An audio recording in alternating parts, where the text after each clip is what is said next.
l'arrêté numéro 1459 du 20 décembre 2011 portant maintien en surnombre consécutif à une suppression de son emploi, de l'arrêté numéro 1443 du 29 décembre 2011 portant suppression de son régime indemnitaire, ainsi que l'arrêté numéro 1444 du 29 décembre 2011 portant suppression de la bonification indiciaire qui lui était octroyée. Il demande également que la commune de Bandol soit condamnée à verser 450 € titre des frais irréflectibles par ordonnance rendue par le juge des référés le 17 février 2012. Le juge des référés suspend la délibération susvisée jusqu'à ce que soit statué au fond sur sa légalité et enjoint à la commune de Bandol de réexaminer le tableau des effectifs de la commune dans un délai de 2 mois, ainsi que de réexaminer la situation de M. Calvez en vue de le passer en situation légale et réglementaire dans un délai de 15 jours.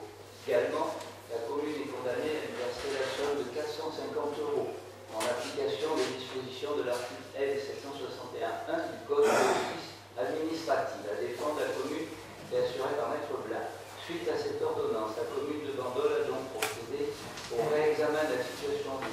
Calvez en sollicitant en date du 23 février 2012 l'avis du président de la communauté de communes de Sud-Saint-Gaulle sur le transfert de cet agent. Par courrier du 29 février 2012, le président de la communauté a fait part de son impossibilité d'accueillir cet agent au sein de ses effectifs face d'une part à l'absence de besoin de réorganisation des services de la communauté pour assumer la compétence de développement économique et d'autre part au désintérêt manifeste de l'agent pour un besoin de recrutement évoqué par la communauté. Est également précisé par le président de la communauté l'impossibilité désormais de modifier l'évaluation des charges transférées et le calcul de l'attribution des compensations. Au vu de ces éléments, un nouvel arrêté numéro 155 a été pris par M. le maire de Bandol, suspendant le placement en surnombre de l'agent jusqu'à ce qu'une décision de justice ait statué au fond et l'agent a été placé en position d'activité provisoirement sans affectation. La commune ne disposant d'aucune affectation correspondant à son âge. Numéro 4. Monsieur le maire, si vous permettez. Oui. Parce que j'aurais aimé apporter quelques commentaires sur cette décision de justice. Oui. Si vous m'y autorisez. Alors, moi, je pense que ce sont des décisions de justice et des décisions qui sont en cours. Et je ne voudrais pas que... Si vous permettez, je ne partage, si vous permettez, je ne vais pas partager votre point de vue, parce qu'il y a la décision de justice et il y a des commentaires qui sont faits. Et ce qui me gêne, ce sont les commentaires qui sont faits. Parce que, bon, en ce qui concerne l'ordonnance de justice, il est clair qu'il est enjoint à la commune de Bandol, c'est l'ordonnance du 17 février. Il est ordonné à la commune de Bandol de réexaminer le tableau des effectifs de la commune en tant que le conseil municipal a supprimé l'emploi d'attaché principal dans un délai de 2 mois, c'est-à-dire le 17 avril. À partir du 17 avril, à compter de la notification sous astreinte définitive de 100 €. C'est-à-dire qu'à partir du 17 avril, si l'attaché principal n'est pas, comment dire, réintégré, la commune, dans ses fonctions, la commune paiera à partir du 17 avril, c'est-à-dire dans 6 jours, 100 € par jour de retard. Ça, c'est le premier point qui est indiqué là-dedans. Mais ce qui me gêne par la suite, ce sont les commentaires. Parce que je lis, par courrier du 29 février 2012, le président de la communauté a fait part de son impossibilité d'accueillir cet agent au sein de ses effectifs face d'une part à l'absence de besoin. Moi, je suis désolé, je respecte la loi. La loi dit quoi? La loi est simple, c'est l'article L5211-4-1 qui dit, alors l'article 46 de cette loi dit, le transfert de compétences entraîne le transfert automatique du service ou de la partie de service chargée de sa mise en œuvre. Elle précise plus loin que ce transfert des agents est automatique et obligatoire. Or, si j'en crois la position de l'attaché principal à la date du 8 novembre 2010, vous l'avez informé par note le 8 novembre 2010, qui prenait la responsabilité du service du développement développement économique. Donc, en 2011, quand la mairie de Bandol a transféré le développement économique à Sud-Saint-Aubin, le transfert des agents était obligatoire et automatique. Il n'y avait pas à dire, on ne peut pas accueillir cet agent. C'est la loi. Moi je dis qu'il faut respecter la loi. Et là, c'est ce commentaire qui me gêne. Parce qu'aujourd'hui, on ne peut pas dire impossibilité d'accueillir cet agent au sein de ses effectifs face à l'absence de besoin. Mais c'est pas ça la loi. La loi dit que le transfert des agents est automatique et obligatoire. Ça, c'est le premier point. Le deuxième point, des intérêts manifestes de l'agent pour un besoin de recrutement évoqué par la communauté. Je suis désolé, dans le dossier de l'attaché principal ne figure aucune offre d'emploi écrite. Alors après, si des gens au café disent « Tiens, je vais te proposer cette poste », pour moi, ça n'a aucune valeur. Ça n'a aucune valeur. Que ce soit une fille, que ce soit discuté à l'apéro, ça n'a une valeur, c'est une note dans laquelle on dit « Bon, tu peux t'affecter à quel poste ». C'est tout. Après, l'attaché principal répond « J'accepte ou je n'accepte pas ». Mais dire qu'on lui a proposé un poste, je me dis en faux. C'est tout. Voilà. Et ça a été même trouvé par une attestation de l'honneur d'un membre du CCTP qui dit, entre autres, j'ai constaté dans le dossier administratif de l'attaché principal que les pièces du dossier ne sont pas numérotées. Ne figure aucune proposition écrite du maire de Bandol de mutation de l'agent au sein de la communauté de communes de Sud-Saint-Aubin. Ne figure aucune proposition écrite de reclassement ou de mutation au sein des services de la mairie. Ne figure aucun document dans lequel l'agent refuse une mutation dans la communauté de communes Sud-Saint-Aubin au sein des services de la mairie de Bandol. Cette attestation a été faite sur l'honneur. Et voilà. Donc, moi, la dernière fois, en décembre, le 19 décembre, quand on avait voté la délibération, supprimant le poste, je m'étais abstenu parce que je manquais d'informations. Entre-temps, je me suis renseigné et les éléments que j'ai, les commentaires qui sont là, sont inexacts. Ils sont inexacts. Le président de la communauté n'a pas à faire part de son impossibilité. C'est la loi, transfert automatique obligatoire. Il a manifesté un désintérêt pour un besoin de recrutement évoqué. Évoqué, je suis un peu sérieux. Évoqué. Attendez. C'est pas comme ça que ça fonctionne, une municipalité. Les agents, ce sont des fonctionnaires territoriaux. Il y a des notes, on écrit, eux répondent, et c'est comme ça que ça doit se passer. Et c'est pas autrement. Donc il faut respecter la loi. Alors, ça je tiens à le préciser, parce que dans la suite du conseil, il y a un point qui m'a choqué, et on l'évoquera plus tard. Mais j'aimerais bien que tous les membres du conseil sachent qu'aujourd'hui, nous avons obligation de réintégrer l'attaché principal dans son poste sous astreinte de 100 € par jour à partir du 17 avril, et que tout le commentaire qui a été fait est inexact. Voilà ce que je tenais à préciser. Ok, c'est donc la question. Donc, on a une ordonnance du tribunal administratif du 17 février, donc, si j'ai bien compris, qui suspend la délibération du conseil municipal et l'arrêté du maire concernant la suppression du poste d'attaché principal. Il faut qu'on réexamine le tableau des effectifs pendant que le conseil municipal a supprimé l'emploi d'attaché principal, et ça dans les 2 mois. Et enfin, il faudrait examiner la situation de l'agent pour le mettre dans une situation légale et réglementaire, et ceci dans un délai de 15 jours.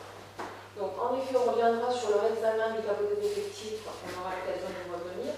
Moi, en ce qui concerne, puisqu'on avait eu cette discussion, en effet, lors du conseil municipal du 19 décembre, donc cet agent était affecté sur une mission de développement économique. Moi, ce que je ne comprends pas, c'est pourquoi ce transfert d'agent n'a pas été effectué lors du transfert de compétences, c'est-à-dire au 1er janvier 2011. Pourquoi vous avez sollicité le président de la communauté de communes de Sud-Saint-Aubin que le 23 février 2012? Donc ça, c'est ma première question. En sachant très bien que, tout à fait, le transfert de personnel est obligatoire. Donc aujourd'hui, vous décidez de le mettre, c'est ce qui est marqué, en position d'activité sans affectation, la commune ne disposant d'aucun poste correspondant à son grade. Ce qui signifie clairement que cet agent est payé par la ville à rester chez lui, à ne rien faire, bien ça. Donc je pense, ce qui m'étonne en plus, c'est encadrement de la ville de Bandol, je crois, inférieur à 5%, ce qui est déjà inférieur à la moyenne nationale de la fonction publique territoriale, qui est déjà pas très élevée parce qu'elle s'élève à 9%. Donc je trouve quand même assez étonnant que la ville de Bandol puisse se passer d'un agent catégorie A. Moi je pense, monsieur le maire, que ce n'est une situation qui n'est pas raisonnable, ni pour la ville, ni pour l'agent. Moi ce que je vous demande, c'est de réintégrer dans ce poste cet agent sur son grade et de lui trouver un poste où il pourra mettre ses compétences au service de la ville.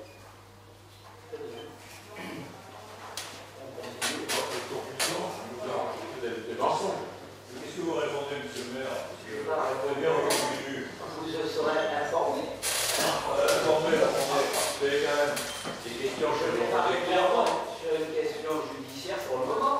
Je tiendrai compte de tout ce que vous avez dit. Ce sera transmis comme ça doit l'être. Je veux juste dire que là, il y a une ordonnance qui a été rendue. La justice va statuer au fond, mais aujourd'hui, l'ordonnance a été rendue. Et voilà, vous avez tous les renseignements. Pas plus. Moi, je propose que vous posiez une modification du tableau des effectifs suite à une délibération. Je propose à ce conseil d'ouvrir le poste qui manque, de rajouter le poste de rédacteur principal, attaché principal, pardon. Dans la délibération 57, si le conseil municipal est d'accord, On en parlera tout à l'heure. on en parlera tout à l'heure. Voilà. Ça, vous mettrez de façon réglementaire, on pourrait réintégrer, parce qu'aujourd'hui, si j'ai bien compris, il est hors tableau d'effectifs. Ouais, c'est marqué là. Mais excusez-moi, mais dans le budget primitif, vous avez quand même noté que le maire a supprimé le poste déjà directement dans le budget primitif. Donc on y reviendra lors du vote de ce budget. Là, monsieur le maire ne peut pas répondre parce que c'est une décision de justice, mais on va y revenir, puisqu'il a déjà réellement supprimé le poste. On en parlera au numéro 50.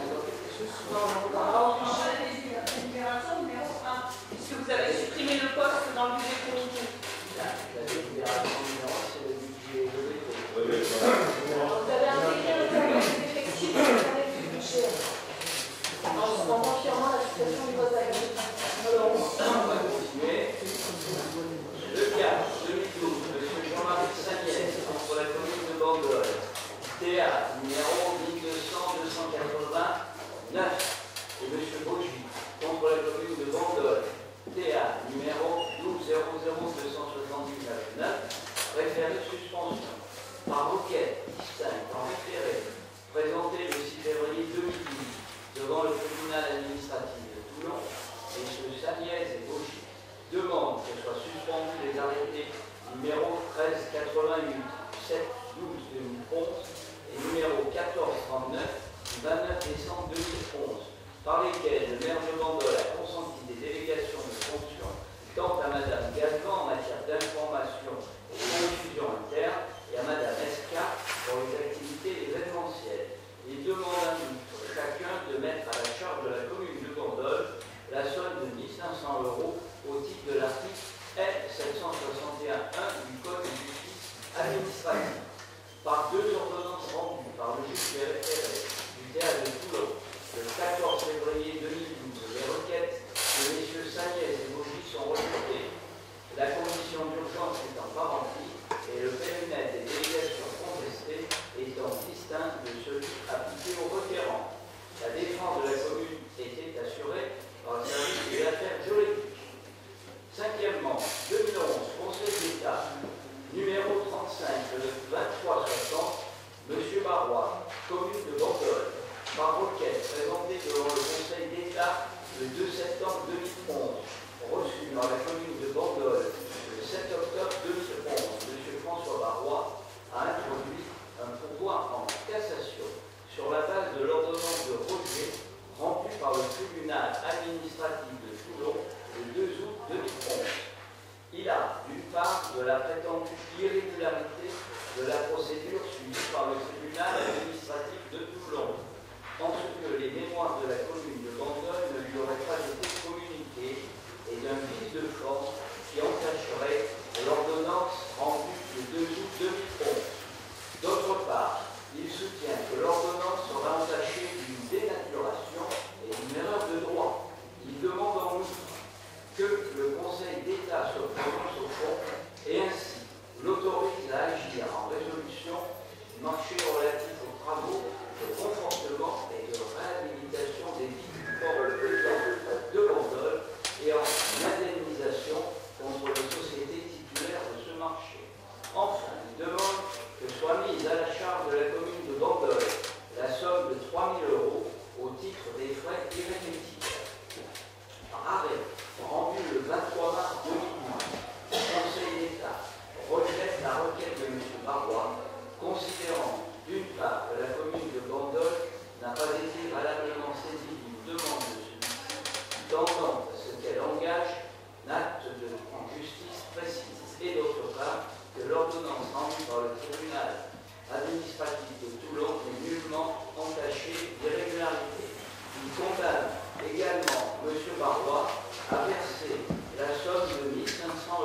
là.